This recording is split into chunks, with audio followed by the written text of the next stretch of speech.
গতকাল আমার ওয়াইফ নিজে বলল বাংলাদেশে থাকা যাবে না। আমি বললাম কেন?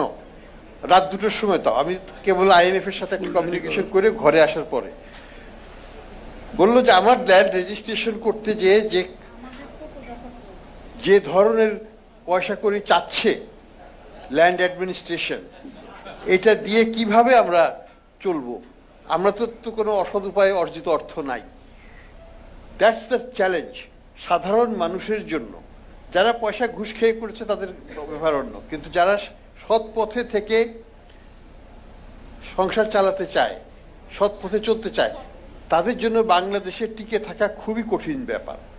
এবং এটাকে চেঞ্জ করতে হলে আমাদের রাজনীতি, আমাদের মানসিকতা, আমাদের যে অ্যাডমিনিস্ট্রেশন আছে সেখানে যে দুর্নীতি, এগুলোকে যদি অ্যাড্রেস করতে না পারি আমরা।